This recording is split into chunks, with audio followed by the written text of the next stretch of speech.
Thunder smashed through the night sky as the C-130's engine screamed overhead. But inside the dimly lit hangar, only one set of footsteps answered the roar. She moved with deliberate calm, her gloved hands tracing the cold steel of the cargo ramp as if greeting an old friend. Every bolt, every rivet, held a memory she refused to let slip. The men around her froze, their whispers cut sharper than bullets. Drapa, if you've ever been underestimated. Drapa, if you've ever felt the world didn't see the real you. Talia Marino paused mid-step, her amber eyes narrowing at the flicker of uncertainty in the quartermaster's gaze. She felt it again, a familiar tug of anticipation woven through her veins. Anchored in memories she buried beneath layers of logistical reports and inventory manifests. Pens scratched across clipboards. Radios chattered static fragments of mountain storms and evacuations. Yet she felt the pull of something more. Her father had taught her that the best shooters never flinched when the world screamed its loudest. Her mother had shown her that the finest medics could save lives even when every breath threatened to shatter their own. Talia inhaled the scent of hydraulic fluid and oil, her heartbeat aligning with the tremor of the compound's power generators. She knelt beside a crate labeled HMNWV Parts Emergency Use Only, her fingers brushing the stencil letters as she mapped the layout in her mind. This was her element, a dance of precision and patience, concealed beneath the false identity of logistics officer. For months, she'd managed supplies and monitored convoys, her co-workers blind to the proficiency she possessed beyond spreadsheets and supply manifests. Orders barked through the speaker. A Category 5 typhoon had struck the coastal province 2 hours ago, isolating villages and toppling bridges. Command needed an air bridge to shuttle survivors and medical aid. A logistical nightmare, one that demanded improvisation under fire. She straightened, slipping the crate lid free. Inside, nestled in foam, lay a miniature flight control unit modified. Unregistered, unauthorized. She wondered if anyone would notice when it vanished. Her pulse steadied as she pocketed the device. Then came the call. Lieutenant Marino, report to the flight deck. Full deployment in 5.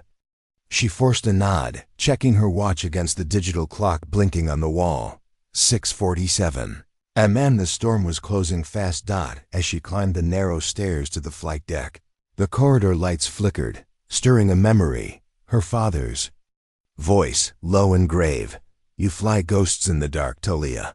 They never see you coming until it's too late. A shiver ran up her spine. The storm would be her crucible. In the pilot seats, the senior officer, Major Collins, scanned the manifest. Logistics officers here early. His tone carried doubt. Talia met his gaze, her tone neutral. Major, I'm here for the cargo check. He lifted an eyebrow, then returned to the screen flashing red zones and live weather feeds. Talia crouched behind the co-pilot's console, her eyes darting across altimeter readings and storm track projections. She fingered the hidden unit at her waist, imagining the moment she'd activate it, and the eyes that would widen when they realized the cargo officer could override flight controls blind. This compound thrived on protocol and predictability. They didn't account for ghosts. High winds rattled the fuselage. The crew strapped in, tension humming through the cabin. Orders blared. Enemy drone sightings near the evacuation route. Anti-air emplacements down. Naval artillery misfires cutting off the main supply corridor. The mission was suicide. She steadied herself. The inciting moment arrived without fanfare. A faint ping on the flight recorder, masked as a system glitch. Major Collins swore. Not now. Talia rose, slipping her hand over the unassuming control box, hidden in her jacket pocket. She moved closer, her voice soft but firm. Major, permission to intervene. He stared. Logistics, this is flight crew business. She unlatched the panel below the co-pilot's yoke, guiding his fingers to the override switch. He hesitated, glancing to the storm-tossed sky outside. She remembered her mother's calm in the darkest field hospitals. "Trust me," she whispered. A heartbeat. Later, the switch flipped. The plane lurched, engines whining as control surfaces realigned. Collins's eyes widened as screens recalibrated, displaying clearing corridors carved by anticyclonic currents. She exhaled. Crisis averted. But the revelation hit the crew like lightning. They all turned to her. Realization dawning, resolution. Washed over Talia, pride, tempered with the weight of exposure. She met Collins's gaze, steady and unyielding. He nodded once, a silent acknowledgement. The logistics officer was more than she seemed. Yet as the storm's howl seeped through the fuselage walls, one question remained unanswered, echoing in her mind. Who would follow once the ghost unmasked herself? Before we jump back in, tell us where you're from. If this story moves you, please subscribe. Tomorrow, I have a special story for you. The moment the wheels left the cracked tarmac, Talia felt her pulse sync with the engine's rising whine. She kept her back to the crew huddled near the cockpit bulkhead, letting their voices blur into the low rumble of turbulence. It was easier this way. To them, she was still the supply girl with too many checklists and not enough scars. To her, they were the living proof that ghosts could walk among the living, if they moved carefully enough. She slipped the unauthorized control module deeper into her cargo vest, its cold weight pressing into her ribs like an oath she could never speak aloud. Her father's final letter echoed in her mind. Never let them own your flight. They'll trust the uniform before they trust you. Below, the coastal province shuddered under the typhoon's battering winds. From the gunner's viewport, you could see the dark veins of rivers overflowing, curling through the valleys like panicked serpents. Small villages perched on unstable cliffs, roofs torn off, people waving sheets and flares for rescue that would never come unless someone defied protocol. Talia closed her eyes. The sound of the engines was different now. The pilot in her felt every shudder, every pitch shift, every metal groan as a confession. And she heard the lie too. They weren't going to make it through this storm without something extraordinary. Major Collins's voice crackled through the crew channel. "Marino." "Cargo status?" She keyed her mic, tone clipped. "Secured. But we're overweight for these winds. You'll need to burn more fuel than planned if you want to keep lift." A brief silence, then the Major's muted cursing. She could almost taste his unease.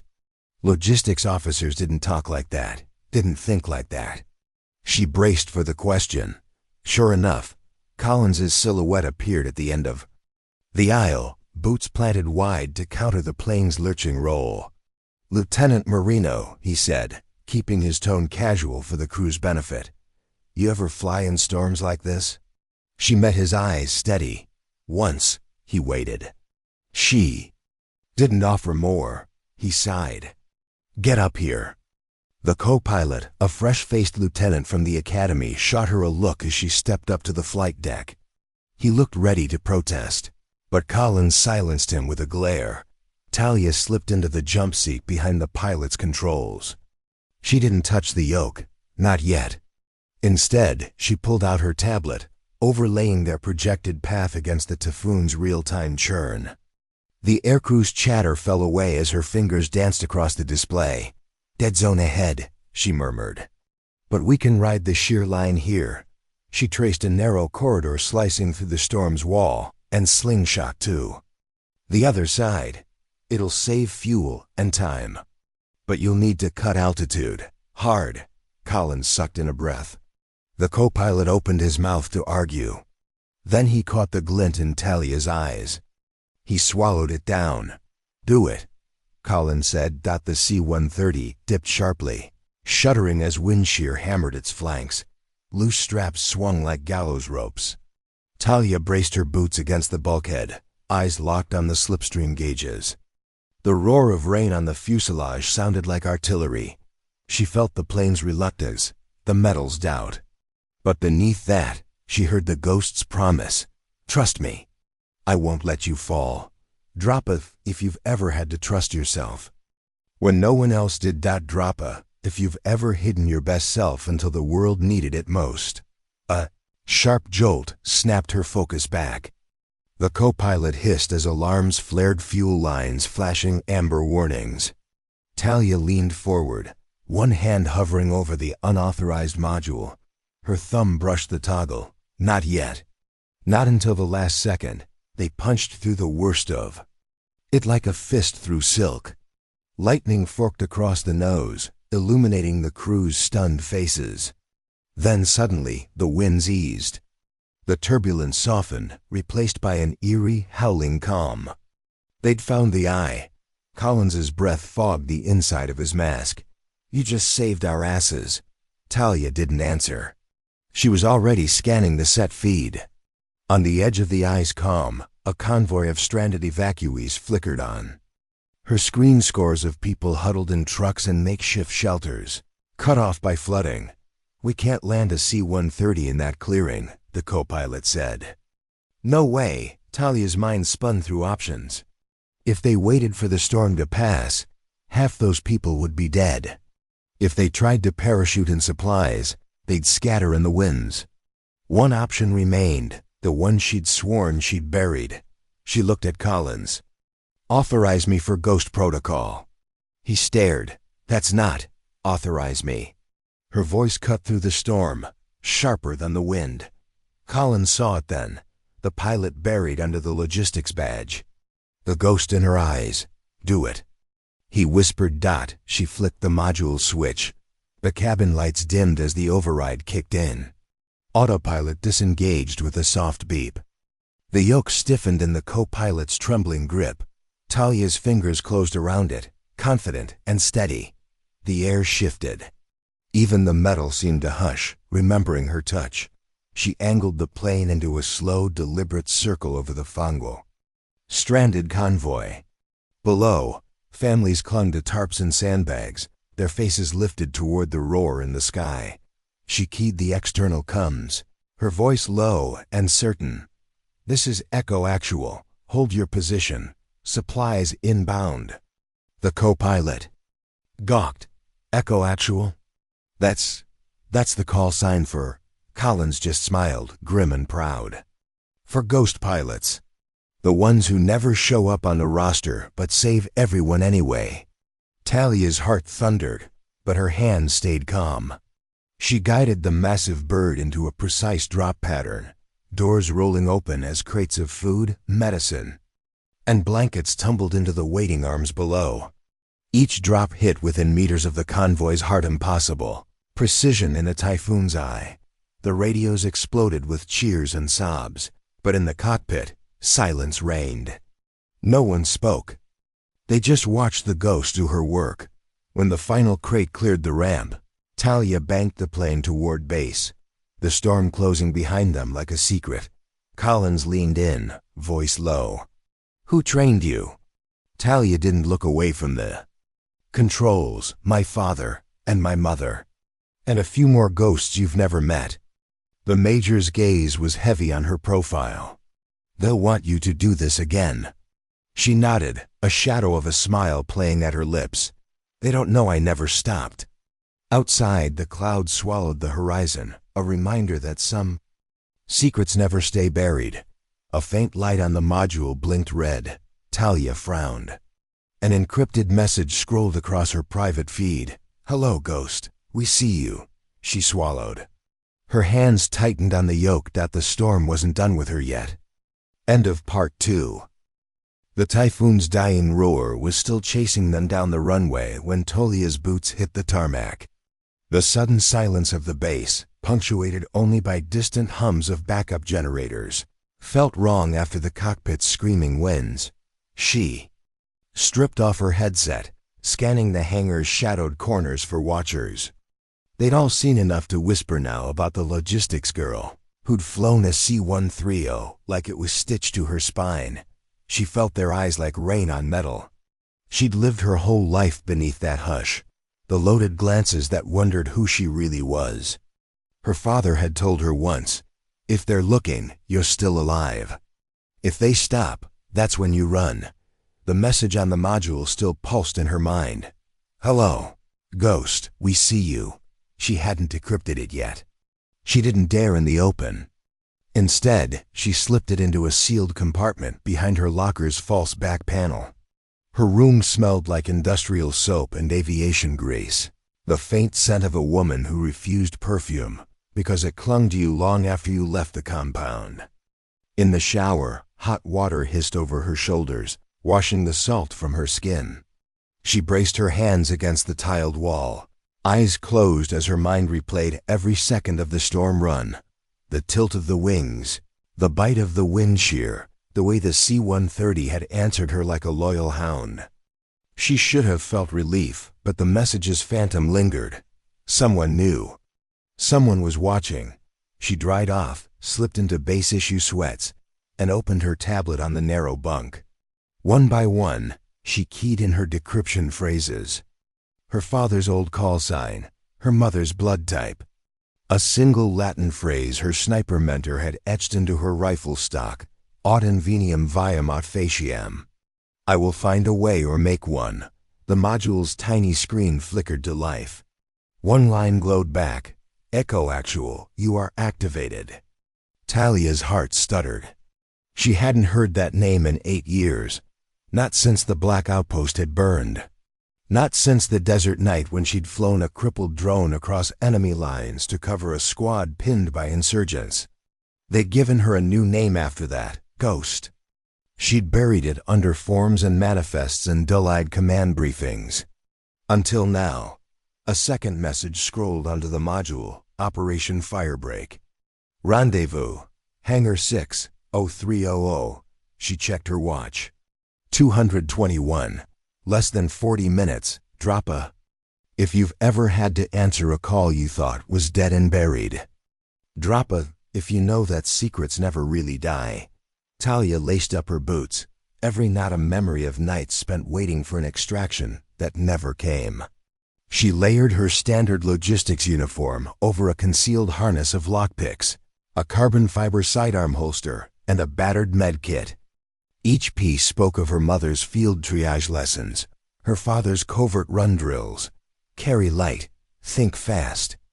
Don't bleed where they can see. Outside. The base lights glowed anemic against the bruised dawn. She skirted the motor pool, ducking behind stacks of damaged rotor blades and crates of unmarked munitions. Her boots found the shadows by instinct. They always did. The guards on night watch were too fresh to know who should and shouldn't be prowling at this hour.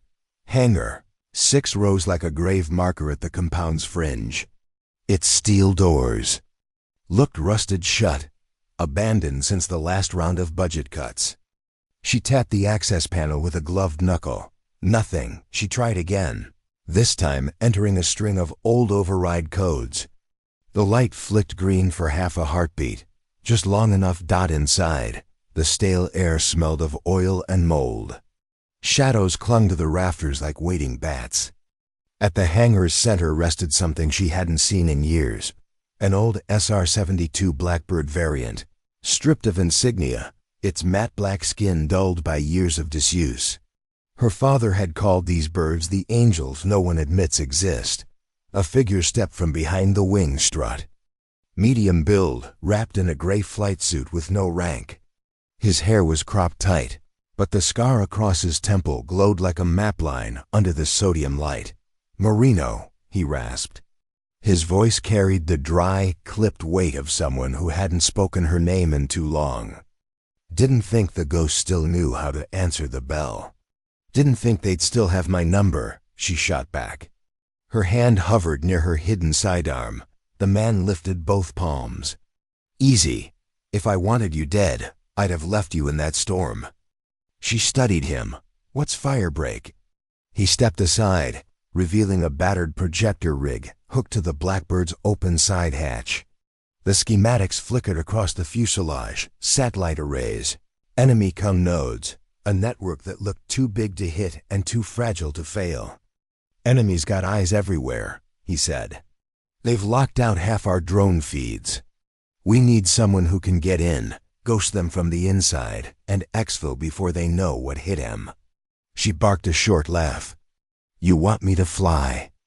A bird that hasn't seen daylight in a decade, punch through a fortress of jammers, and ghost out with a digital kill switch strapped to my chest? He cracked a smile more scar than grin. You're the only one left who can. Talia circled the plane, her fingers brushing the carbon composite like it was warm flesh. Her mind flew ahead, through weather patterns and radar shadows, feeling the familiar tug of sky and silence. What's the backup plan? She asked. He snorted. Backup is you don't get caught. A beat passed, then another. In that hush, she felt her mother's steady hands over her shoulders, her father's voice at her ear. They trust the uniform. They fear the ghost.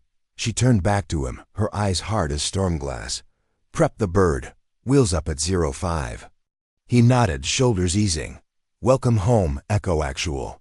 But as she climbed the retractable stairs into the cockpit, she caught a glimpse of a red dot blinking on a distant camera, hidden in the eaves of the hangar roof. Someone else was watching. Again, the ghost had been seen once, maybe twice she'd be forgiven. But a third time? That would be war, and she was ready. End of part 3. Talia's fingers hovered above the Blackbird's ancient control array, tracing the etched initials in the worn metal old ghosts embedded in steel. She could almost feel the echo of voices that once rode these wings through skies no map dared mark. The hangar smelled of forgotten fuel and secrets too heavy to bury. She ran diagnostics by muscle memory, recalibrating systems the manual said were obsolete.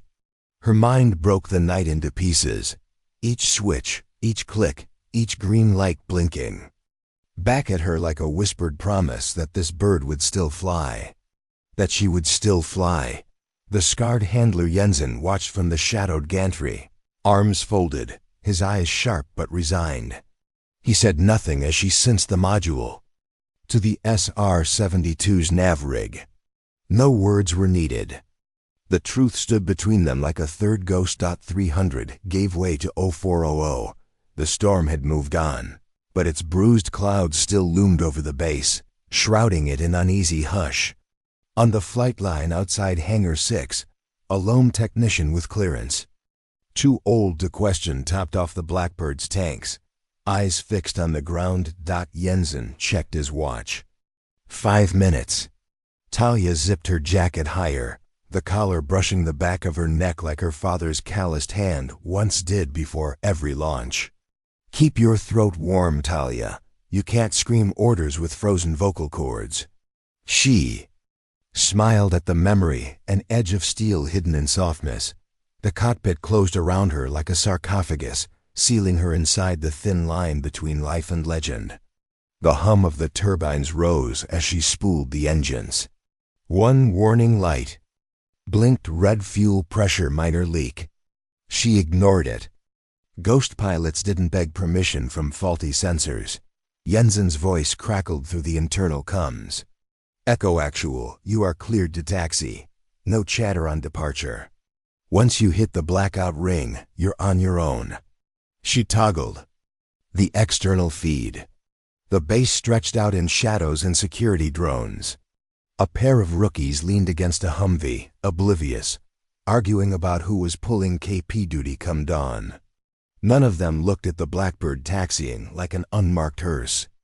Toward the runway's edge, Talia's breath fogged the canopy.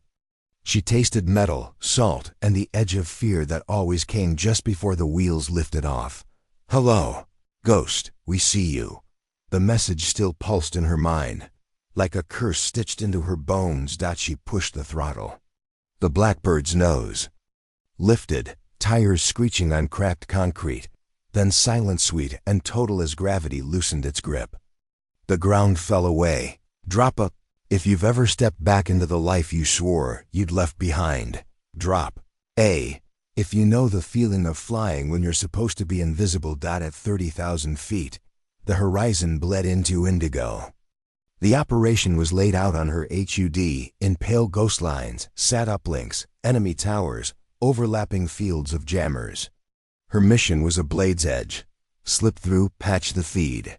Ghost out before the enemy's kill nets snapped shut. The radio stayed silent.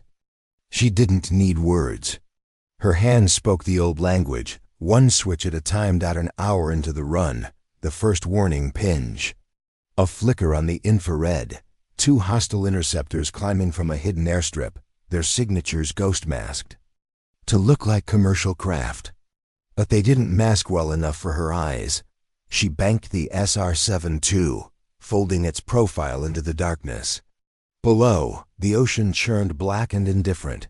One interceptor peeled off, its search radar probing the clouds. The other held steady, its angle a hair too perfect. Talia thumbed the countermeasure array dead. She hissed under her breath. The old ghost bird had its limits. The only way out was forward. She dove, throttle screaming, pushing the bird faster than its age should allow. Hull panels shivered as cold air slammed into aging composites, but the bird remembered. It always did. The first interceptor fired, a hiss of heat seeking up her spine. Talia jinked left, dropping flares she knew were 2 decades old and likely useless. They worked. Or the ghost inside the bird made them work. The missile blinked past, detonating harmlessly behind her tail. The second interceptor circled, trying to box her in. She toggled the override module, her thumb hesitating a heartbeat. The message blinked on her visor. HUD again. "Hello, Ghost. We see you," she growled. "See this, then." She flipped the switch. Blackbird's emission signature vanished. To the enemy, she was gone, a shadow swallowed by deeper shadows. The second interceptor fired blind, its missile streaking into the abyss. She heard its warhead detonate somewhere far behind. Talia exhaled. Her heartbeat matched the turbine whine. Steady and defiant, she slipped through the jammer field like a blade through silk. The uplink array appeared on her nav overlay, nested in the belly of a mountain fortress. No landing, no hover drop. Just a precision package to kill their blackout grid before they even knew it. She guided the drone cluster from her belly hold, fingers dancing over the launch array. One by one, the tiny ghosts detached, wings unfolding as they dove into the thin air, each carrying a payload of code designed to infect the fortress. Comes. Below, enemy tracers lit up like dying stars. Too late. The drones slipped through a fire, screaming promises in digital tongues. One final switch, one final breath. She armed a signal scrambler, severing the enemy's eyes and ears for miles. Her comms pinned, Jensen's voice, low and reverent. Echo actual, grid is blind, get home. She banked the Blackbird into the wind, the nose pointing home, but her HUD flickered. A new signal, close, too close. A third interceptor that hadn't shown on set feeds, its IF masked. In layers even she couldn't decrypt fast enough. Her fingers twitched. The ghost in her blood wanted to fight. The pilot in her knew better. She turned into the cloud cover, throttles wide open. But the signal followed. A voice, cold and familiar, crackled through her comms. Echo actual. Permission to escort you home. She froze. That voice shouldn't exist. Not here, not now. Identify. She snapped. The voice laughed soft, mocking. You know me, Marino. I trained you. I buried you. And now you owe me your wings. Her breath caught. The module pulsed red, the same message looping. Hello, Ghost. The ghost pilot was no longer alone in the dark. End of Part 4. The cockpit vibrated with a ghost's heartbeat as the voice slipped through Talia's headset, soft but jagged, like a razor wrapped in velvet. She clenched the yoke, eyes locked on the horizon bleeding into dawn. The third interceptor's signal drifted just off her starboard wing, its radar shadow teasing the edges of her HUD. Repeat your last, she said, fighting to keep her voice steady. A static chuckle, low, intimate. I said I'm your escort, Echo actual. Permission to guide you home. But you knew that already, didn't you? She toggled her encryption, layering codes so old they predated the Blackbird's first flight. Identify. No response. Just the steady, mocking tone of the ghost she'd tried to outfly for nearly a decade. Drop of, if you've ever heard a voice you prayed, was gone for good. Drop a, if you've ever known you'd have to face your past in the dark dot below. The ocean mirrored her dread, a cold expanse that could swallow secrets and never cough them back up. Talia's hand hovered over the manual ECM toggle. Her father's old lesson rattled around in her mind.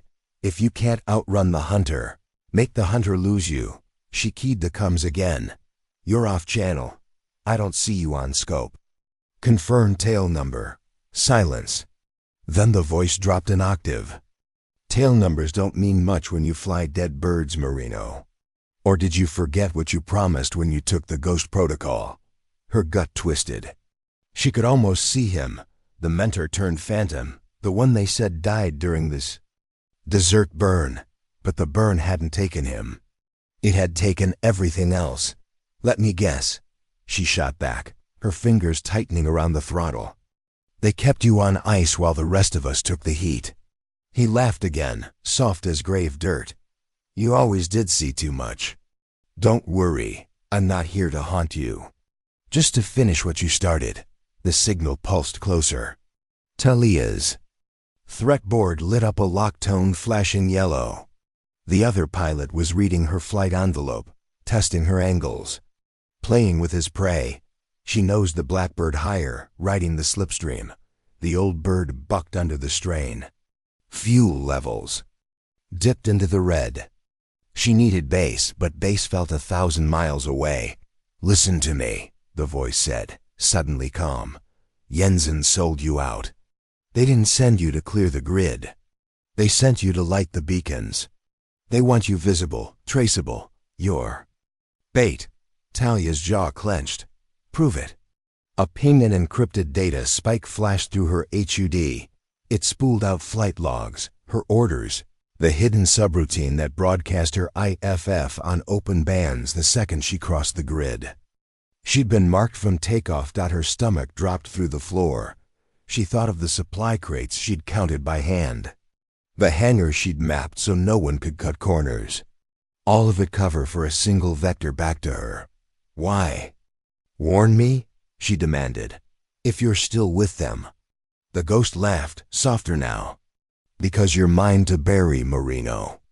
Not theirs. She stabbed the cum shut. Her mind raced. The base was compromised. Jensen was compromised. And now she was dragging a predator home with her. A ghost even the files pretended didn't exist. She dipped the Blackbird's nose, pushing for a canyon run. The coastline rose up in jagged teeth cliffs and forested ravines that could hide a low pass. If she lost him, she might buy enough time to reach the fallback strip. The interceptor matched her, sliding in behind her tail. He let her feel him too. Close to shake, too skilled to spook. Her father's voice again. When the Wolf is on your flank, be the storm. She pulled hard left, flaring the rudder. The bird shuddered as G-forces slammed through her ribs. Trees blurred beneath her, whipping past like spear tips. The ghost stayed right with her, every jink matched perfectly. Enough games, she shouted into the dead cockpit. What do you want? His voice crackled back, soft as a lover's whisper. I want you to remember who taught you to fly invisible. And I want you to see how it ends. A warning tone screamed. A lock reel this time painted her fuselage. She toggled the manual. Chaff. The flare pods hiccuped but fired. A blinding flash behind her wing. The missile veered, detonating harmlessly in the trees below. Silence fell. She pulled up, gasping, lungs burning. The ghost's interceptor was gone. No radar return, no signal. Like he'd never been there. She leveled out over a fog-choked valley, the Blackbird humming its tired hymn. Fuel Redland. Her fallback airstrip was only minutes ahead. Drop a soon if you've ever felt your past tail you so close it touched your bones. Drop a if you know the difference between flying to survive and flying to be seen. The landing was rough. The strip was half paved, half dirt, a relic from Cold War recon ops. Her wheels hit hard, bouncing twice before she wrestled the bird down. She taxied into a grove of stunted pines, shutting the turbines before they sucked the trees into fire. She sat in the cockpit, helmet pressed to the canopy glass. A single tear slid down her cheek, freezing on her collar. Jensen had sold her out. The voice in the sky wasn't done with her. And somewhere in the dark, someone still watched the ghost who was never meant to come home. Her module vibrated once. A final message scrolled across its tiny screen. Next time you fly, remember, the dead don't stay buried. Talia closed her eyes. She would need to bury a few ghosts herself before this was over. End of Part 5. The pines muffled the blackbird's ticking metal as it cooled in the dawn haze. Talia climbed out onto the wing, boots crunching on frost that hadn't melted yet. She stood there a moment, eyes sweeping the tree line for shadows that didn't belong. None moved, but the silence felt wrong, too clean, like the hush before a hammer drops. She stripped off her helmet, letting the cold bite her sweat-soaked hairline. Each breath made tiny clouds that vanished before she could catch them. Below, the bird's nose, the hidden panel where her module sat, pulsed a faint, angry red. The dead don't stay buried. She thumbed the panel open, unplugging the override relay. Sparks snapped. She didn't flinch. The old ghost in her bones was awake now. A voice that wouldn't let her rest until she found who'd left that message, and made them wish they hadn't. She popped the belly hatch and slipped out the small duffel bag she'd stashed before launch. Low signature cum scrambler, a battered sidearm, her mother's bloodied field dressing kit still bearing faded initials, and a roll of cash so old the edges curled like dead leaves. She slung it over her shoulder and vanished into the pines. Drop a if you've ever had to walk away from the only thing that felt like home. Drop a if you've ever stood on the edge of a new fight with no backup but your ghost. A mile from the strip, she found an abandoned ranger station, the walls split by years of storms. She ducked inside, setting her module on a metal desk that looked one hard word away from collapsing. She stripped the casing, fingers working by feel while her eyes watched the door. Every wire she cut hummed with old code, each diode a buried memory. She heard her father's voice. When you break a machine, break it so no one can use it against you. But the module's heart wasn't a machine anymore. It was a door, and someone was knocking from the other side. A flicker, static dancing across the cracked screen. Then a voice, so faint it felt like breath in her ear. Echo actual. Talia's knife paused mid-wire. The voice was young, too young. A woman, not the phantom pilot. Not the mentor she'd lost to the desert burn. Who are you? She rasped. No answer, just a burst of encrypted data. Her tablet, lashed to the module by jury-rigged cables, bloomed with maps, satellite feeds, asset manifests. She saw her name on half the files. The rest were redacted so deeply they looked like black holes. She scrubbed forward. One file stopped her cold. A grainy shot of her standing on the blackbird's wing today. She lunged to the window, scanning the ridgeline. A tiny Glinta recon drone, no bigger than a hawk, pivoted away into the clouds. Too far to catch. Too close to let slide. She killed the module's power, ripping the lines free. The voice tried once more. Don't trust him. Don't trust. Then silence. A digital scream cut short. She wiped the sweat from her palms, her mother's lessons, echoing in the creak of the floorboards. Always be ready to treat your own wounds. Because no one else will. She needed a new plan. New eyes. And for that, she needed the one person who hated her enough to tell the truth. Jensen. She cracked open the duffel's false bottom. Her old ID badge glared back. Talia Marino, logistics officer. A lie so thin it tore at the first question. She tore it up, scattered the shards into the stove's cold belly, and set them alight. Sparks flickered against the grime-smeared window. Let them watch that. By the time she stepped back into the woods, The sky had bruised into a dirty violet. She'd move fast, hitch a ride to the secondary compound, and find Jensen before the Ghost in the Air did. The first ride she flagged was an old supply truck, its driver too tired to care about her cover story. He talked the whole drive: bad coffee, worse bosses, a wife back home who didn't know half the stories he'd stuffed into his glove box. She nodded along, eyes fixed on the road unwinding into deeper fog. Her father's voice nudged her from the memory. Always look for your next exit. Never trust the road to stay yours. She saw the tail car too late, a black SUV tucked behind a fuel tanker, slipping lanes to stay hidden. Her gut twisted. She tapped the driver's shoulder. Pull over. Now he flinched. Lady, we're in the middle of. She flicked her sidearm, low but obvious. Now. His eyes went wide. He killed the lights, coasting onto the shoulder as the tail SUV ghosted past. Talia watched its tinted windows, felt the weight of eyes looking for her. The road swallowed it in fog. She thanked the driver with a handful of old bills. He didn't argue. He didn't look back either. She cut across the ditch, boots sinking. In mud, the secondary compound lay a few miles east. Old hangars, a shell company cover, and Jensen's office stacked with files he never let digital. He hated screens. He'd always said ghosts prefer paper because paper can burn. She found the fence where she'd left it, half rotted, the motion sensors so corroded she could have walked through in broad daylight. But old habits die hard. She crawled under, mud slicking her forearms. Inside the compound, sodium lights flickered like dying stars. She counted steps, tracking guard rotations. Her mother's voice in her ear: never count on shadows to hide you. Make them yours. Jensen's office squatted at the end of a row of prefab units, its windows painted black. She tapped the back door. Once, then kicked it in. He was there, hunched over a stack of weather reports that were probably code for something else. He looked up, eyes dead of surprise. Only the scar on his temple twitched. Marino, he sighed.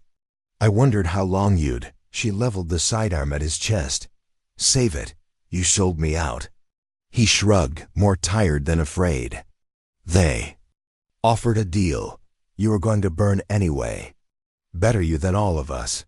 She stepped closer, boots grinding grit into the linoleum. Who's they? And don't lie. I just buried a ghost who's more honest than you. His eyes flicked too. The shadows at her back, like he expected someone else to step in and pull the trigger for her. But no one came. Just the wind rattling the loose siding. He whispered it then, the name she'd stopped saying years ago. The one the files buried under layers of black ink and dead witnesses. You think you're the only ghost they made? He croaked.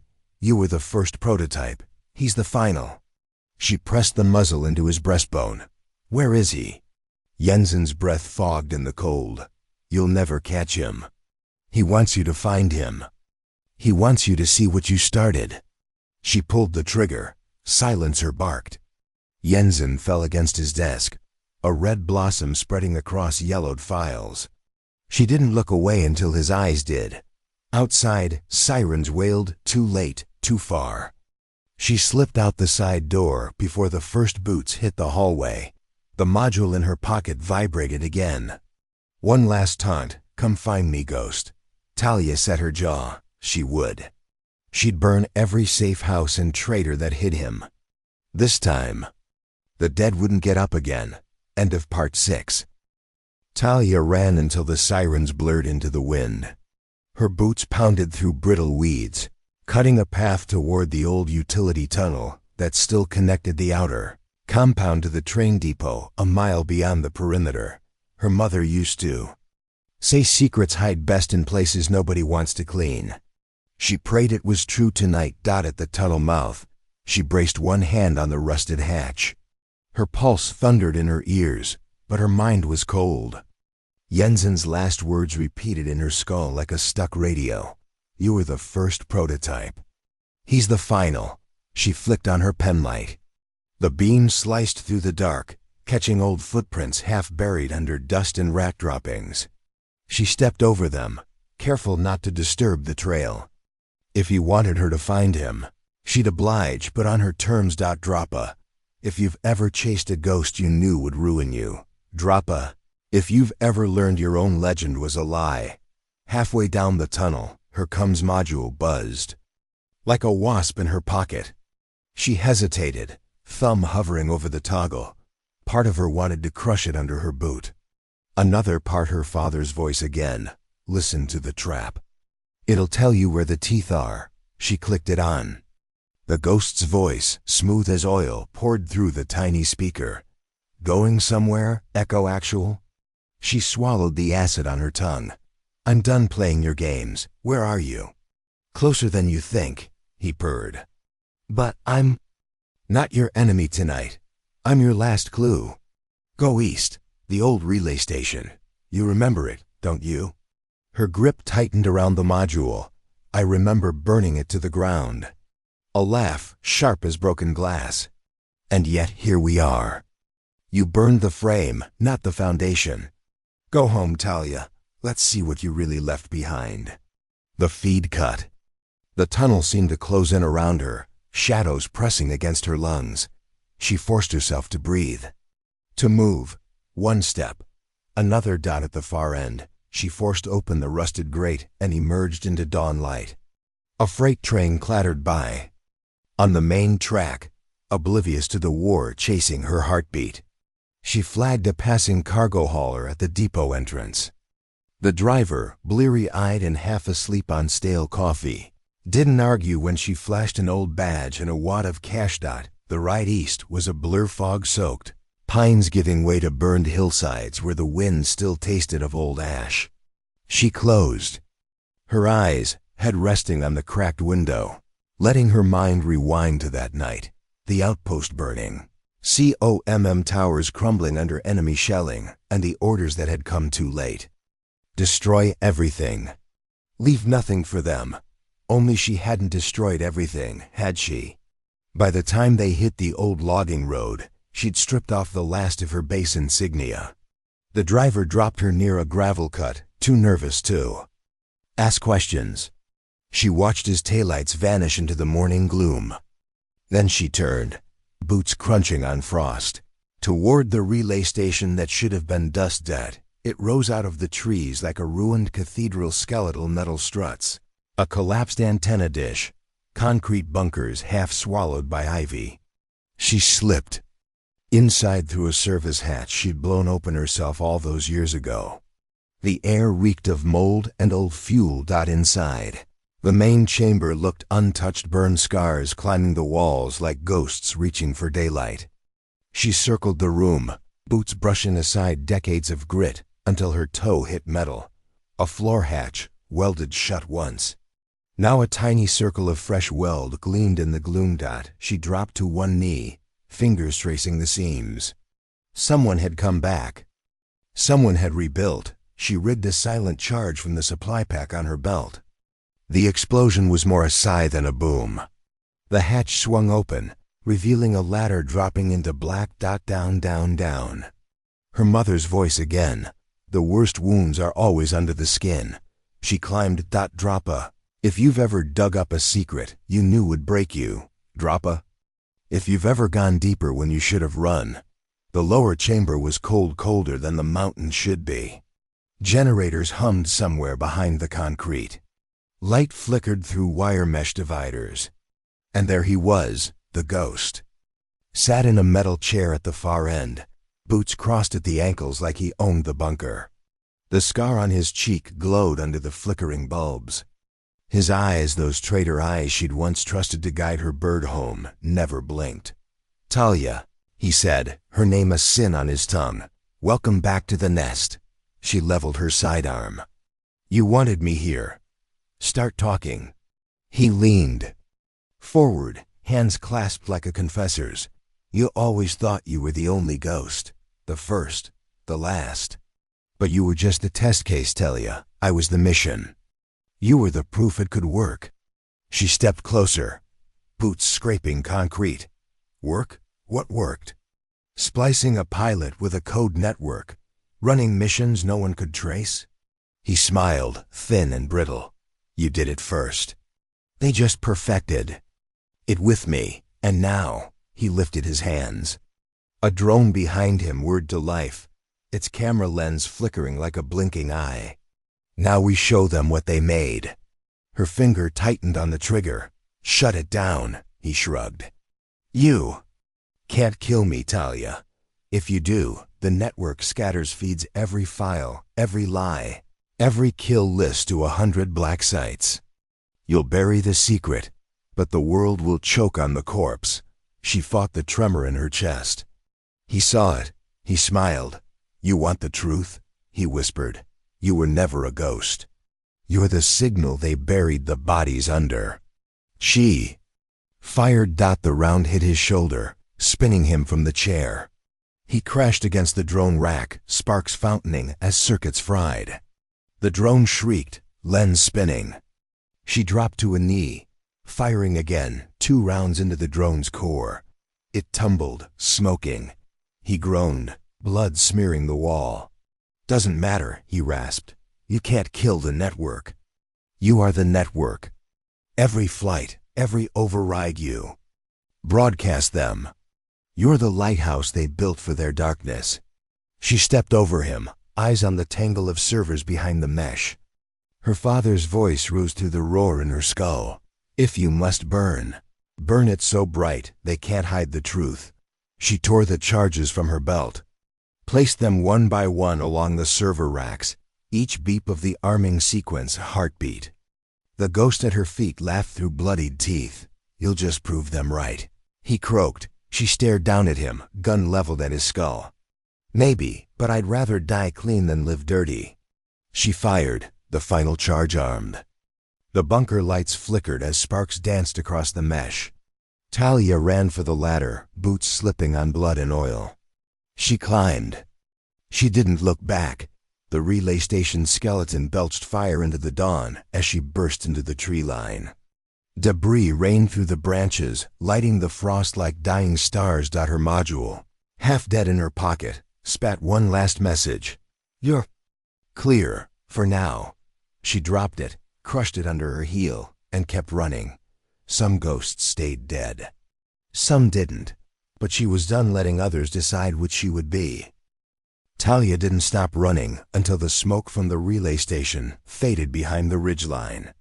Her breath steamed in the frozen air, each lungful clawing at her ribs like rusted knives. She found an old logging road that hadn't seen a convoy in years, its ruts packed with snow and pine needles. She collapsed against a tree trunk, feeling the bark dig into her spine, a reminder that she was still here, still flesh and bone. Her father's voice rattled in her skull. If you must burn, burn it so bright they can't hide the truth. Well, the bunker was ash now, but the truth? That was still out there, somewhere between the ghosts. They made her kill and the ghosts that refused to stay dead. She checked her sidearm. 2 rounds left. The comfort of old steel was almost laughable against the cold wind that sliced through her sleeves. She needed resupply, a plan, a face that hadn't betrayed her yet. But she was down to people who'd rather shoot her than shake her hand. She thumbed her comms. Module just plastic shards in her pocket now. Useless. No more encrypted voices to whisper orders she didn't want. Good. Let them come find her, the old way boots in the dirt. Eyes on the trees, hearts in their throats. Drop a, if you've ever stood alone, knowing the only way out was through.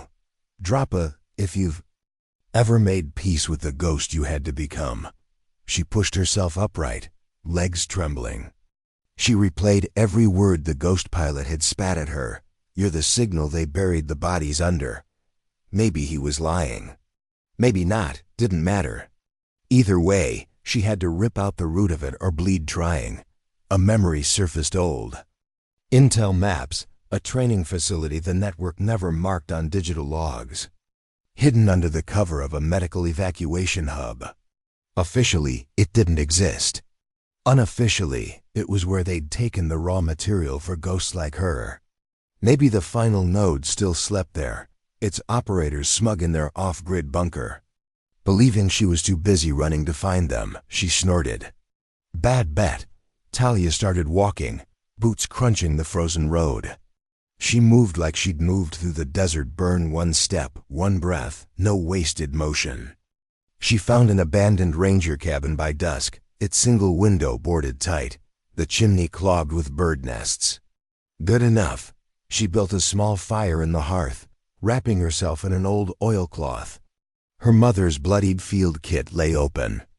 On the floorboards, what was left of it? She cleaned her scrapes, hissed at the sting of alcohol on raw skin. Each scar was an old page of a story that refused to end. Sleep found her like a hammer.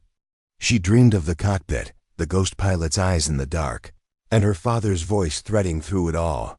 Remember, little hawk, even dead wings. Remember how to fly. She woke before dawn, frost crisp in her hair. She stuffed the kit back into her duffel, checked her weapon again. Still 2 rounds. The final node was 70 miles southeast. She'd hitch, walk, steal if she had to. By mid-morning, she flagged an old school bus rigged as a supply runner for a fishing village. The driver barely glanced at her battered face. Money changed hands, and she sank into a ripped seat by the emergency exit, eyes fixed on the winter-cracked road. Hours blurred. The bus rattled through pine forests, snow-choked hills, valleys. So deep they looked bottomless. The other passengers, fishermen, kids, a grandmother with more wrinkles than words, gave her a wide berth. She felt the ghost under her skin, humming. It would hum until the final piece was gone. Night fell just as the bus stopped at a roadside chapel, turned fuel depot. The driver pointed her down an unlit path. Shortcut, he grunted. No cameras, no questions. She slung her duffel. Boots found. The path by feel alone. Trees creaked overhead, ancient sentinels who'd seen too much. The air smelled of wood smoke and secrets. At the end of the trail, the old evacuation hub rose from the trees. To anyone else, it was just a cluster of prefab huts and portable generators, half swallowed by brush. To her, it was the place where they'd turned raw pilots into ghosts, where they'd branded her mind with code and overrides she'd spend. A lifetime peeling away, her breath fogged. She scanned for patrols. 2 guards at the east gate, bored, leaning on their rifles like drunks at closing time. Lights flickered in the admin hut. She slipped left, boots crunching in perfect sync with the wind. The chain-link fence gave under her blade like old lace. Inside the perimeter, she ghosted through the darkness, ears tuned to every footstep, every radio squawk. She found the hatch by the fuel dump, same rusted hinges, same oil stains she'd left when she escaped the first time. She slipped inside. The underground corridor yawned before her, lights buzzing overhead. She counted the cameras. Too many, but the grid had blind spots, old routes they'd used to move her between conditioning sessions and flight tests. She followed muscle memory until she found the room, steel door, thumbprint reader. Still the same ancient hardware. She slipped a gloved hand into her duffel, pulling out the palm scanner she'd cobbled from drone parts and a stolen handheld. One sweep, one spark, and the lock clicked open. Inside, the final node sat like a tumor, rows of servers blinking in slow sync, each hum a heartbeat that didn't belong to any living thing. She stepped closer. There, bolted to the main rack, was the Ghost module's twin. The seed they'd hidden when she graduated. She cracked her knuckles. If she ripped it out wrong, every black file they'd ever compiled would blast the world open. Friendly fire that would torch more good people than the network ever did. Her mother's whisper. Precision as mercy. She found the power couplings. The old override code etched into her memory. She disabled the pings one by one. The hum faded, but the screens flared, spilling names, ops, assets. Hers at the top, circled in red like a kill order.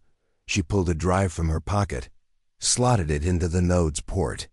Copy, scramble, salt the earth.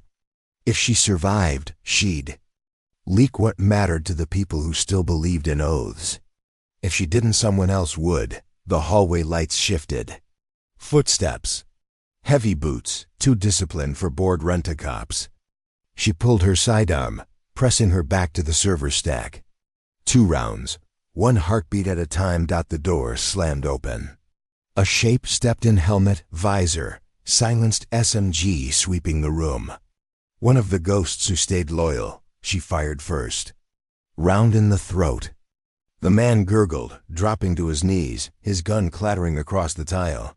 She pounced, grabbed the SMG, sighted the door.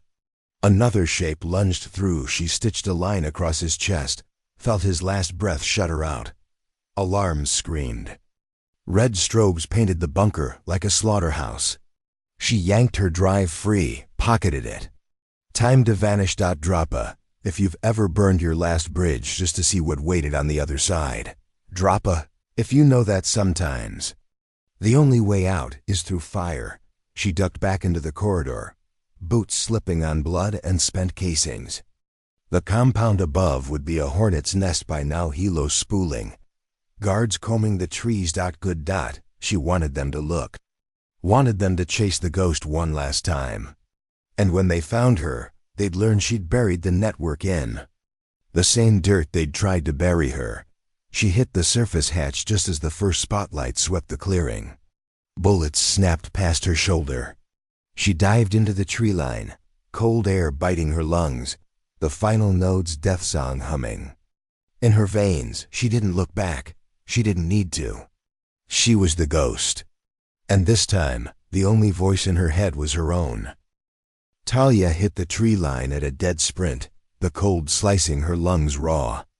Gunfire crackled behind her, each burst shredding pine branches and the frozen hush of dawn. She vaulted a fallen log, boots sinking into snow that swallowed the sound of her footfalls. For a heartbeat she was 10 again, racing her father across a training field, his voice laughing in her ear. When they chase you, they chase your ghost, not your skin. Well, tonight they'd catch a ghost who shot back. She ducked behind an outcrop of granite, heart pounding so loud she swore the guards could hear it. She slapped a fresh mag into the stolen SMG, checked the barrel for ice. The drive in her pocket weighed 1,000 pounds. Every file inside it a death sentence if they cracked it open before she could bury it, where no one could find it or where everyone would. A voice crackled in her head, unbidden. You're the lighthouse they built for their darkness. Not anymore. Drop. If you've ever realized the only way to win was to make yourself the bait. Droppa. If you've ever run toward the thing you feared most just to break its spine. A guard's boot crunched on the snow above her hide. She went still. The shape moved closer, black fatigues, helmet, thermal visor scanning the tree line. He turned his back just long enough. She rose behind him, clamped a gloved hand over his mask, and cut his throat in one practice draw. His rifle slipped from slack fingers. She caught it before it hit the rocks, eased him down, her breath fogging the black plastic of his visor. 1 down. Too many to count left. She slipped the new rifle onto her shoulder, wiped the blade on her sleeve. She needed height eyes on the compound to map their net. Her legs ached as she scrambled up the rocky slope, finding handholds by touch alone. Snow flurried down from the pines overhead, each flake a ghostly reminder of the winters she'd spent training to vanish in storms just like this. At the ridgeline, she bellied out behind a fallen spruce, scope trained on the compound below. Headlamps crisscrossed the clearing. A pair of transport helos idled on the pad, rotor blades whining like predators' growls. Somewhere below, the server she'd gutted still spat digital blood into the black sites that funded this entire nightmare. She shifted her scope east, caught movement. A lone SUV, armored, slalomed up the fire road toward the bunker's back. Entrance. Inside, she glimpsed the outline of a figure she hadn't seen in years. A mentor's ghost. The final piece that refused to stay dead. Her breath froze on her lips. He'd come to watch her fail. Or finish her off if she didn't. She hissed a laugh through her teeth. Not tonight. The voice in her mind wasn't his or her father's. It was hers now. She rigged her last thermite charge under the barrel of the stolen rifle, sighted the fuel depot where the Helos tanks lined up like dominoes. A single ignition would turn the whole pad into a funeral pyre. Let them see how ghosts burned. She waited, heartbeat sinking with the wind through the trees. One breath, another, a memory, her mother's hand steady on her shoulders. One shot, Talia, make it count. She squeezed the trigger, a single round. Sparked against the lead tanker. A heartbeat later, the thermite spat its angry red fire. The first tank ruptured. The explosion lifted the second off its moorings, fire rolling over the Helos in a searing wave. Screams tore through the compound. Spotlights flickered, blinded by smoke and fire. She was moving before the echoes died, dropping down the backside of the ridge, boots carving switchbacks into the snow. Gunfire popped above her blind, panicked. They'd lost their eyes. Good dot, she hit the valley floor running, found the half-buried drainage culvert that snaked out from under the compounds. Fence line. She crawled in, knees scraping frozen concrete, the stink of old oil and dead pine needles clogging her nose. Halfway through, a voice rasped from the darkness behind her. Ghost. She froze. The final pilot's voice closer than she'd guessed. He was in the culvert, boots crunching on debris. He wanted it close. Personal. Her hand closed around the rifle grip. She could smell the burned oil on his fatigues. You always did run, he murmured, and I always found you. She forced her breath steady. One shot. He stepped into the faint beam of her headlamp visor up, that ruined smile just visible in the gloom. Did you get it all, Echo Actual? The files, the truth? She spat at his feet. Enough to bury you, he laughed. I'm already buried. It's you who'll choke on the dirt, she fired. The shot cracked in the concrete tunnel, deafening. He stumbled back, shoulders spinning in a blossom of blood. He didn't scream. He just laughed again. She scrambled past him before he could find his aim, boots splashing through half-frozen runoff. The tunnel opened onto a frost-choked gully that fed into the timberline.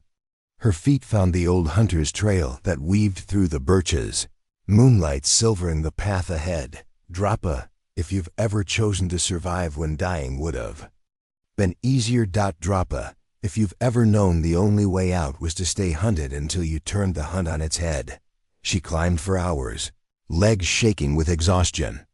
At the crest of the ridge, she saw the compound below, a smear of fire and fleeing shadows. They'd spend weeks sifting the ruins, let them. She'd left them one final seed, the files she couldn't carry, hidden in plain sight, tagged to. A drop that would trigger the moment they tried to rebuild. She collapsed beside a fallen tree, the stars spinning overhead. Her father's voice was gone now, her mother's too. Just hers remained steady, ragged, real. She pulled the drive from her pocket, turned it over in her numb fingers.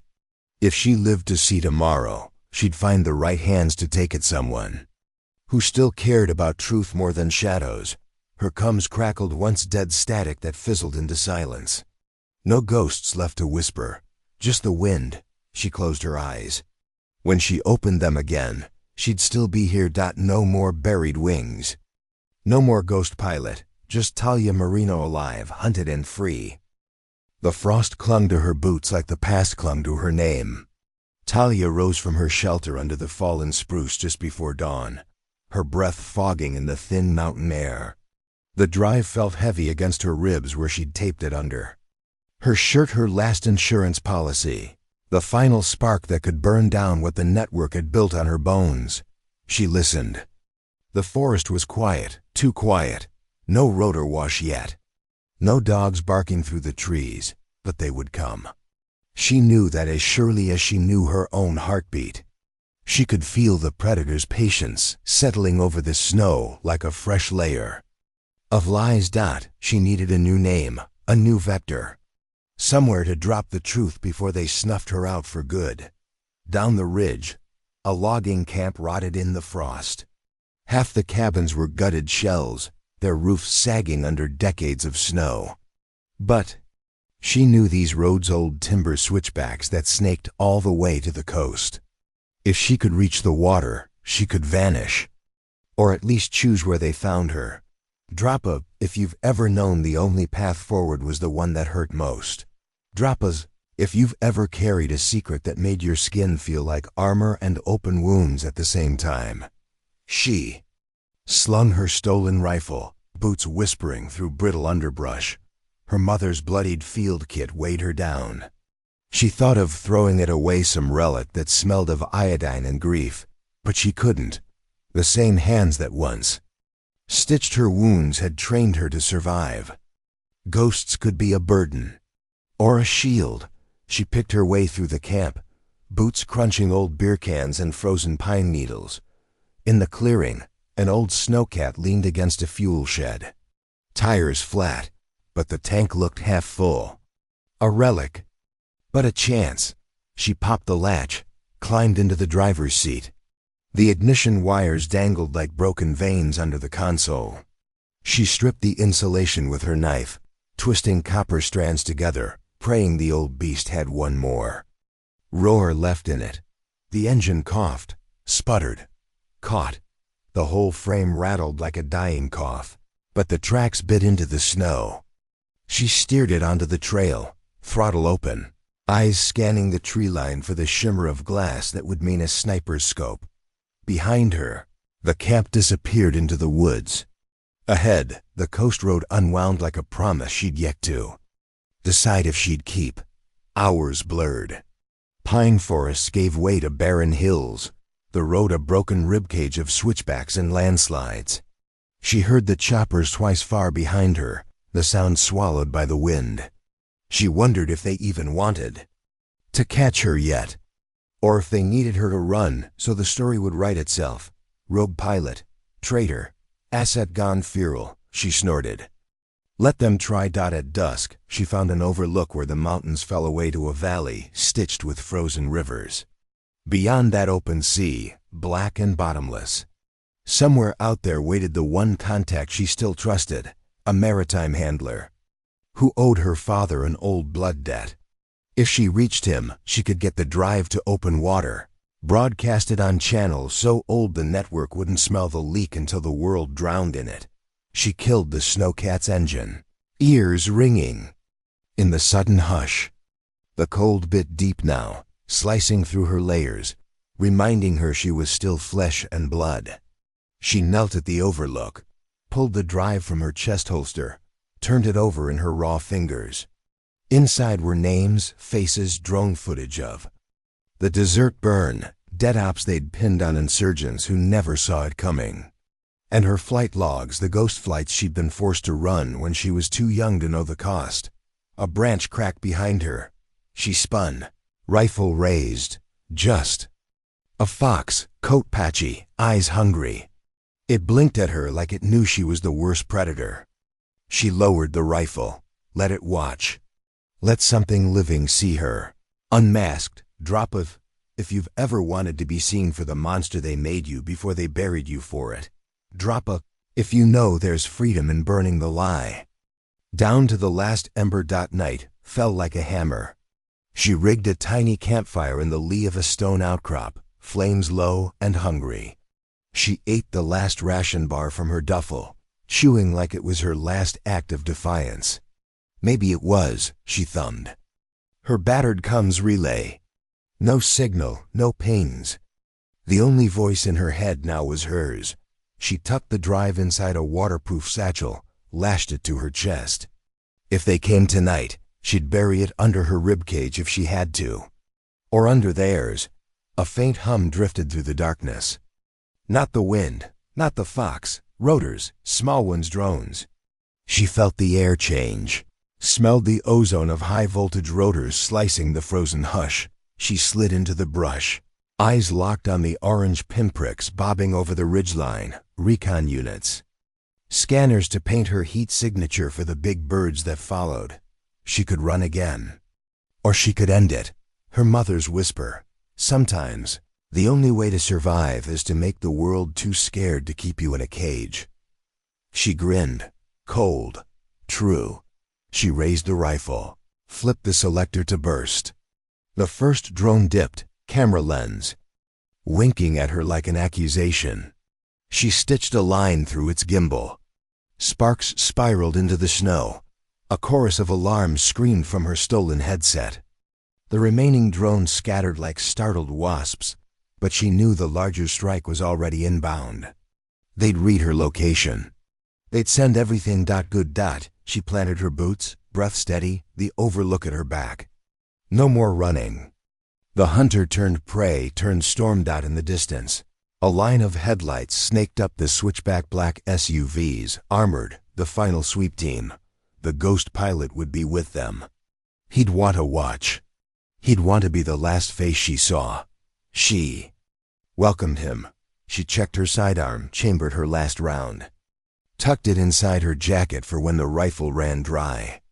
Not for him, for her. In case they decided to cage her again. She took a knee behind the outcrop, heart calm, eyes sharp. The wind carried voices, now static chatter, boot crunches. Smell of diesel and fear. They thought they'd hunt a ghost. They'd find a woman who refused to vanish, who carried the whole ruin on her shoulders and dared them to dig it up. She smiled. The last one they'd ever see. Then she whispered too. The dark, come and take it. Snow swallowed the sounds of boots and gun metal, but not the hum of the predator drones circling overhead. Talia pressed her cheek to the cold stone of the outcrop, eyes trained on the headlights winding toward her perch. Each beam of light sliced the forest like a scalpel, carving out the truth she'd carried too long. They were coming to finish her off, or to cage her, or to bury her under the story they'd rehearsed. Rogue pilot, traitor, last loose thread. But she wasn't the thread. She was the blade. She flexed her gloved fingers on the rifle grip, testing the frozen metal. One full mag. One in the sidearm. And the ghost drive pressed warm to her ribs. Like a heartbeat she refused to let die in the dark. Drop a, if you've ever dared them to come for you. Drop a, if you've ever known the only way out was to make your stand where you'd bleed out all their lies. Below, an SUV crawled around the final switchback, armored glass reflecting her campfire's dying embers. A second vehicle trailed it, bristling with heat signatures, boots, rifles, sensors. But her eyes locked on the third shape. He'd come himself. The final ghost. The mentor. The phantom pilot they'd resurrected on paper to keep her in check. She watched the door open, boots crunching in the snow. His silhouette stood under the weak moonlight, visor up, scars bright in the cold, voice cutting through the night. Echo actual. Her pulse steadied. No more echo actual. Just Talia. She rose from behind the rock, rifle shouldered, sight trained on his chest. He spread his arms, casual. You can't shoot all of us, Talia, she smirked. I only need one shot for you. He laughed. Still so righteous. Look around. He gestured wide at the snow-choked trees, the dark sky stitched with drone lights. This is your legacy. You are the ghost they built when they needed an invisible bullet. They need you dead because they can't control you anymore. And you? She asked, voice hoarse. You came to finish it? His smile cracked like ice. I came to watch you break, so I can remind them you're still just a tool. She shifted her aim to his visor. Then watch close. He raised a hand. Behind him, the strike team spread like shadows, rifles up, safeties off. She saw it in their posture. They'd been told to take her alive if possible. If not burn the wreckage. Drop a Silva. If you've ever known they'd rather kill you than admit they made you. Drop a, if you've ever been ready to let them try. He took a step closer, boots crunching snow. Come in, Talia. Give me the drive. We'll wipe your name off every list. You'll be free. She barked a laugh. Free? You don't get to say that word. His eyes flickered, just for a breath. Then his voice dropped to that oily calm she remembered from 1,000 cockpit briefings. If you run, you'll be hunted until you die hungry in a ditch. If you give me the drive, I'll make sure your name stays buried. No more ghosts. She tilted her head, mocking. I like my name right where they can find it. He sighed, lowering his hand. Then you'll die right here. Better than living your lie, she hissed. Silence. Then he gave the flick of his wrist she knew too well. The shadows lunged. Muzzle flashes stitched the snow around her, but she was already moving, rolling sideways, breath ragged. She sighted the lead rifleman through drift-in powder. One shot, dead center. He dropped. She crab-walked behind a boulder, hearing rounds hammer stone where her head had been.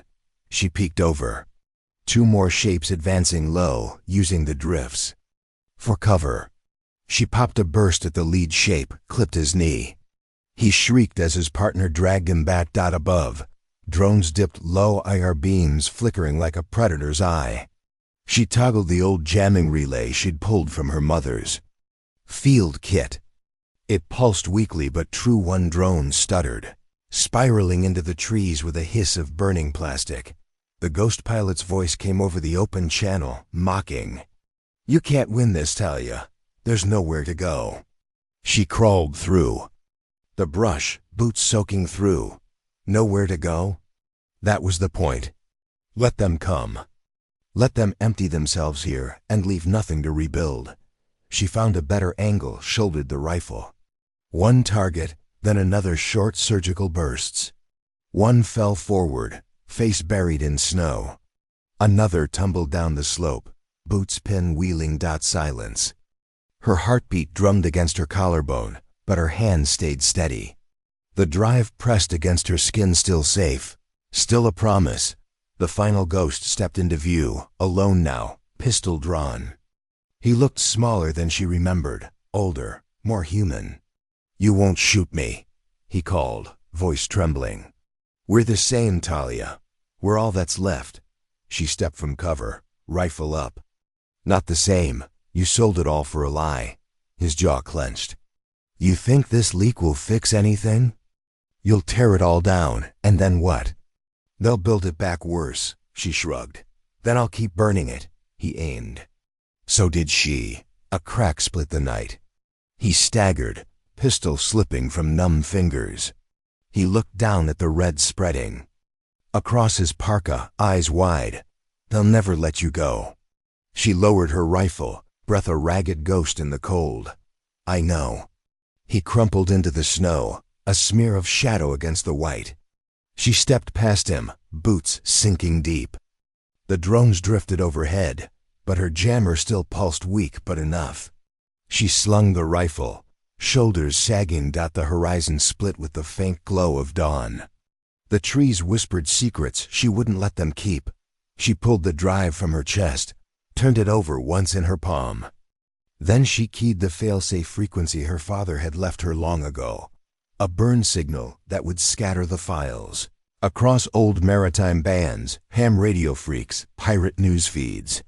The truth would sink or swim, but it would breathe air she'd never be able to. A whisper in her ear. If they chase you, they chase your ghost. She looked down at her shadow in the snow. Not anymore. She crushed the drive under her boot. Sparks hissed in the snow, then silenced out above. The last drone flickered, spiraled off into the pines. Talia Marino turned toward the coast road. No ghosts at her back now. Just a woman, one boot. In front of the other, no name but the one she chose. She'd keep walking. And if they ever came again, they'd find she'd left no ghosts behind to bury. The sun bled pale over the tree line, finding Talia's footprints before it found her face. She walked the switchback alone, rifles slung low. The ghosts burned from her skin with every breath that scraped her ribs. The air was razor cold, each gust slicing the taste of last night's firefight off her tongue. She'd made it through, but the hunt hadn't ended. It had just shifted shape. No more drones buzzed overhead. No more shadow teams flanked her on snowmobiles. but she could feel the neck tightening far ahead along the coast road where her father's old contact waited. Maybe loyal, maybe a knife hidden in a handshake. The only currency left was the truth she'd scattered to the wind hours ago. Now she was just Talia Marino unmasked, unbranded. Nothing but one last bullet in her sidearm and a promise that would get her killed before it let her be owned again. She paused on a bend in the road, boots crunching through drifted snow. In the valley below, the pine forests looked like an ocean frozen mid-wave. The ruin of the compound sat silent on the horizon, no columns of smoke anymore. Just ash mixing with the frost. She pressed her palm to her collarbone, where the ghost drive had left a heat rash after all those miles hidden under layers. It was gone now. The files scattered. Her father's fail-safe frequency a final whisper. Through 1,000 pirate relays. By now the blackout was cracking fissures in the lie that even the cleanest uniforms couldn't stitch shut. This story took us a long time. If you like it, subscribe. Now back to the story. A soft crackle drifted. From the battered Combs piece clipped to her belt, a leftover relic she'd rigged to the maritime bands. Nothing but static for hours. Now, a voice barely audible above the wind. "Echo, Marino, read me?" She sank to a knee behind a boulder, eyes darting over the ridge. "I hear you. Who is this?" Stormlight. The Cody name itched old scar tissue. In her brain, her father's debt. A fixer who smuggled medevacs and code alike through cold waters when the real flight stopped coming. "You still breathing, Marino?" Stormlight rasped. "I'm moving," she said, voice flat. "But not for long. If they gridlock the coastal roads, they'll know I'll come for you. They already do." A pause. "You light the fuse?" "It's burning." She said, "I need out." A grunt. "Meet me at the Widow's Dock. 2 clicks east of the abandoned lighthouse. Bring nothing that pings. If they find the skiff, it'll be you they sink with it." She thumbed the transmit. Understood. Then softer, a memory behind her words. "Thank you. Don't thank me yet. You still owe the sea a ghost." The feed cut. She pocketed the piece. The road ahead felt too exposed now. A clean shot for anyone perched in the timber. She ducked into the woods, boots sinking into drifts so deep they bit her thighs.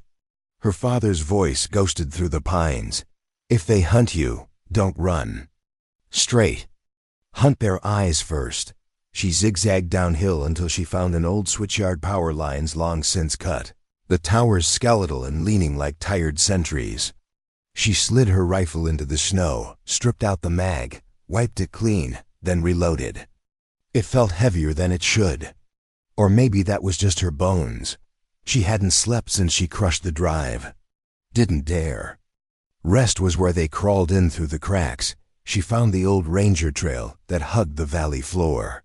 The trees here grew so thick the snow didn't even touch the ground in places, just frozen needles and the stink of old resin. Somewhere ahead the trail would split, east to the dock, or west to the dead-end gorge where they'd corner her once, back when she was too raw to know how to bend a trap to her advantage. Drapa, if you've ever known that the place they caged you once is the same place you learned to fight like hell. Dropeth.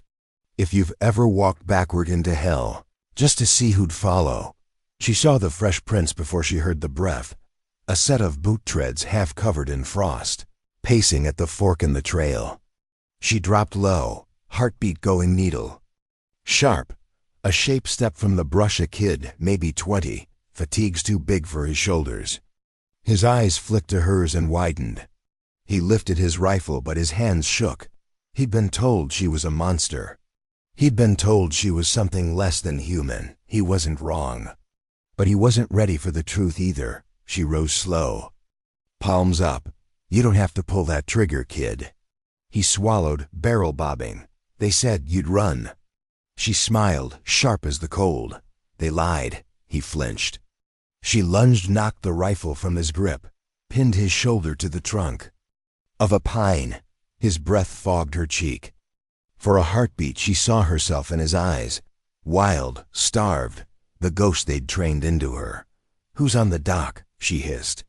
"Nobody," he croaked. "Just recon birds. They think you'll go to the gorge instead, cut you off. They sent you." "Alone?" He nodded, eyes wide. "They said if you came this way." "To stall you." She let him go. He crumpled to the snow, shaking. "Run home," she said, "or they'll use you up like they did me." She left him in the shadows, boots whispering over the trail. Her pulse pounded in her ears, but her hand stayed steady. The ghosts were behind her now. Jensen, the final pilot, the buried mentor's voice in her cockpit headset, all gone. But the echo would ring until she drowned it herself. The trees thinned as she crested the last ridge. The sea opened below, flat black, choked with drifting ice. The ruined skeleton of the widow's dock barely visible under the lighthouse's cracked beam. A single skiff bobbed near the end. Stormlight's shape hunched at the tiller, head on a swivel. She scanned the beach. Too quiet, no dogs. No thermal haze. They weren't here yet. Or they were waiting for the gunshot that never came. She slipped down the slope, knees jarring with each drop. Her boots crunched ice at the docks. Edge, Stormlight turned, his breath a ragged cloud around his frostbitten beard. "No shadows?" he asked. "Only mine," she rasped. He pointed with his chin. "Get in. Engine's cold, no trace. You ever want to breathe free air again, you do it now." She stepped onto the skiff, boots slick on the frost-slick hull. The sea hissed. Against the pilings, black as oil. She looked back at the tree line, nothing but drifting flakes and the ghost of her own footprints. Stormlight gunned the outboard. It sputtered, coughed, then caught. They slipped away from the dock, the ruined lighthouse shrinking behind them until it was just a distant eye. Talia sat on the stern rail, wind slicing her cheek raw. Somewhere out there, the truth she'd set loose would find other hands. Maybe they'd cut out the rot. Maybe they'd just bury it deeper. She flexed her gloved fingers, the sea spray freezing her knuckles. The taste of salt and cold burned her tongue. And for the first time since the storm run, she felt her heart sink with the world instead of the ghost they'd strapped inside her. She was Talia Marino. No calcine, no protocol. Just the ruin and the promise she'd made to burn brighter than their lies could ever bury. She closed her eyes.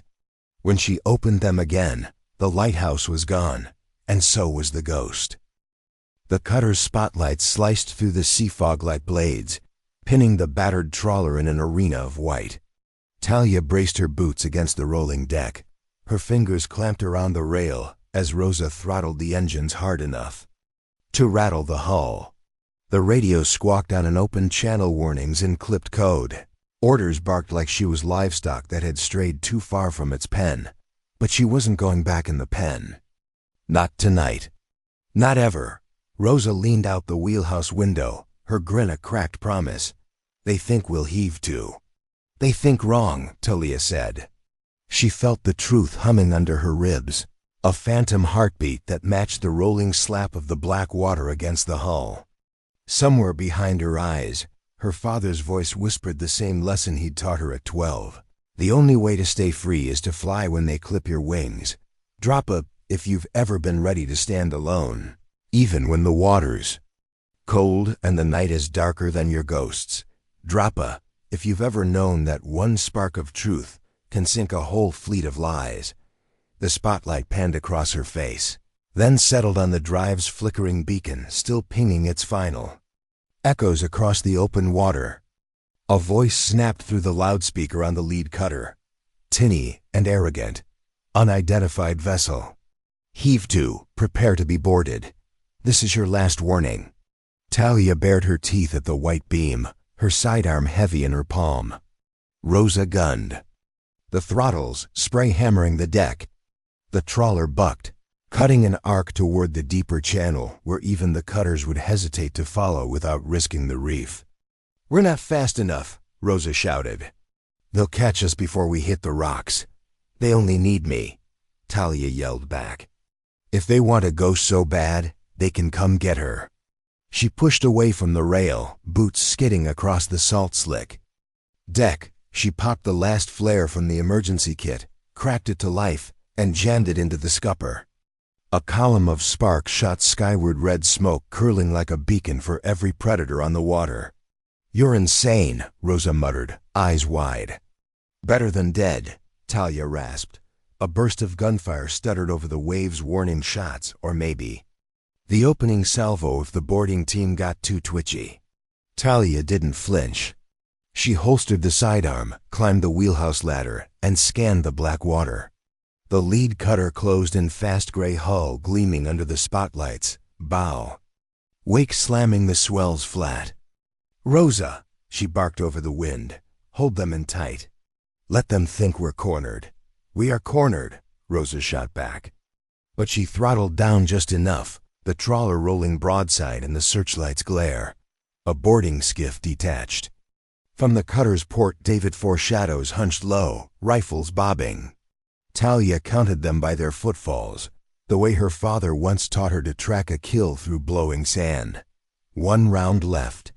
She thumbed her sidearm's safety, pulse steady as the sea's hush between waves. The skiff bumped hull. Hooks clanged on the rail. The first boot hit the deck, crunch of hard rubber on rusted steel. Talia waited until she saw the gleam of the lead operator's visor. Then she stepped into the open, hands half raised. Talia Marino, the operator, barked, "You're under special detainment protocol. Drop your weapon and kneel." She tilted her head, just enough that he had to step closer to read her eyes. "You're too late," she said. "I already buried her." "What?" he snapped. "The ghost," she whispered. "I killed her myself," he hesitated. "1 heartbeat enough." Talia lunged, grabbed his wrist, twisted the muzzle away. His partner fired wild rounds, sparking off the wheelhouse bulkhead. Rosa roared, swinging an iron hook into the second man's ribs. The skiff lurched away, panic throwing the last 2 off balance.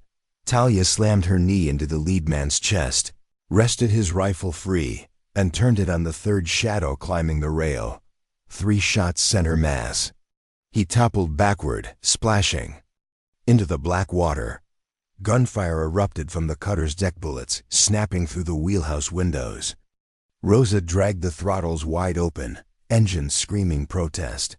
The trawler knifed through the waves, the cutter grinding to turn in the shallows. "Drop a if you've ever looked your hunters in the eye and told them you're not prey anymore. Drop a if you've ever known the only way to live free was to risk dying on your own terms." The second skiff slammed the starboard hull, boarding hooks clanging.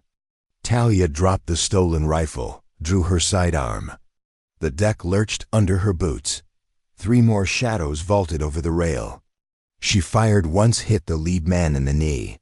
He pitched forward, screaming. The second tackled her. They crashed into the wheelhouse door, glass shattering around them.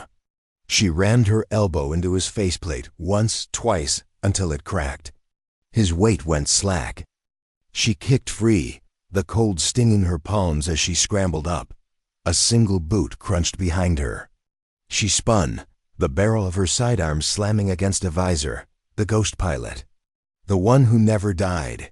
He'd come himself this time. "You should have stayed buried," he hissed. "So should you," she snapped. He lunged, one hand closing on her throat. She fought him back, boots slipping in blood and sea spray. His eyes glowed under the cracked visor, mad with the certainty that she'd always be his to cage. "You'll never outrun me," he rasped. "You are me." Talia's breath caught. She saw the truth, buried under a decade of flight logs and false clearances. He was the cage, and she was done being its prize. She twisted, brought her sidearm up between them. 1 round. Just 1. She pressed the muzzle to his temple. "Not anymore," she said. She fired. The ghost pilot crumpled into the wheelhouse door, visor splintering like cheap glass. She didn't wait to watch him fall. Rosa yanked her shoulder, dragging her to the rail. We're clear, Rosa screamed. We hit the rocks or we hit open water, pick one. Talia stared past the decks awash in red light, past the burning skiffs, and the black cutters turning circles in the dark. Her mind was clear, no voices, no shadows but her own. Open water, she said. Rosa grinned through blood and salt. Atta girl. The trawler punched through the last breaker, prow rising like a blade into the open sea. Talia leaned against the rail, the wind screaming around her, the salt spray washing the last of the ghost from her skin. She felt her father's hand on her shoulder, her mother's whisper in the back of her mind, "Keep flying." "I will," she breathed. On my own terms. Behind her, the shoreline vanished in mist. The network would keep hunting. The world would keep lying. But she'd made them chase her ghost so long they forgot the woman beneath. It could still fight. She watched the horizon brighten, the first blade of dawn cutting the black apart. No more dead names, no more buried wings. Just Talia Marino, alive and unbound. She turned to Rosa, voice steady. "Where to next?" Rosa just laughed. "Wherever they think you won't go." Talia smiled, a thin line of salt drying on her lips. "Then they'll never find me." As the engines hummed her freedom into the rising light, she closed her eyes one last time. When she opened them, the ghost was gone and the sky was wide open. 2 more great stories are next. Don't miss them. Subscribe and turn on notifications.